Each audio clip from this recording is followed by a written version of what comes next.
First we turn on the power switch, then turn on our light switch. This position shows current. Here is the temperature display. This is the application time. This ignition time, when burning our samples.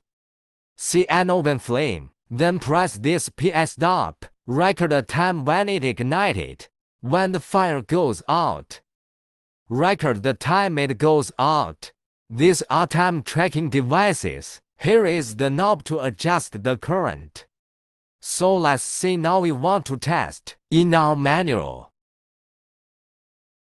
there is a table corresponding to the current and temperature. Our temperature is adjusted according to that table. That's our fixture in there. This is to adjust this range of our sample. Then release this handle.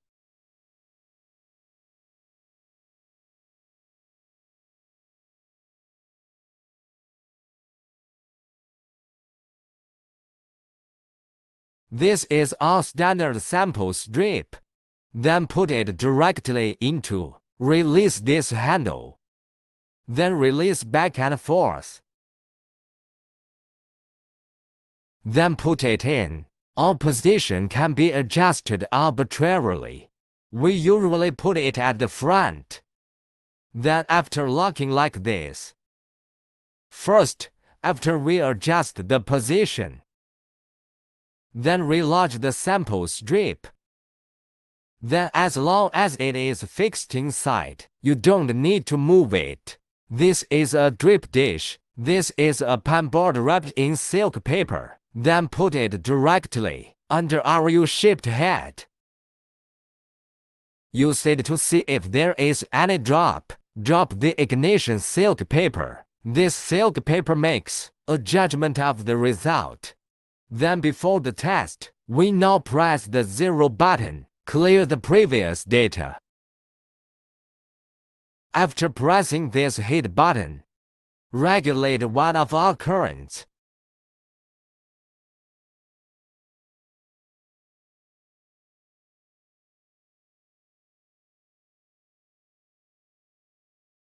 Wait for the temperature to rise. After rising to our temperature value, we close the glass doors and lights again. Now we close the glass door. Turn off our light switch again, then wait for the temperature to rise to the desired temperature. When our temperature reaches, we press this forward button to scorch our samples. In the process of scorching our samples, if there is an open flame, we're going to press TS stop. Record the ignition time of this open flame. Then wait until, when the open flame goes out, we just press this TE to stop. Record the time he goes out. This is calculated time. That's the time it takes for it to go out. Then this time cannot exceed 30 seconds. And then the drip tree at the bottom. There can be no force that start the fire. Then the application time reaches 30 seconds later. This fixture will automatically return to the starting position. If there is no ignition throughout the process, we don't need to press these two buttons to record it for time. After the test, we press the clear button. Time to clear these 3 watches. Turn on the exhaust fan first. Exhaust one of the exhaust gases inside, and then we take this steel brush. Brush this position. Clean up that residue. After cleaning, replace it with the next sample for testing. If you don't clean this position of the U-head, then it will affect the test result of the next test sample. And then when we're all done, let's turn off our current first.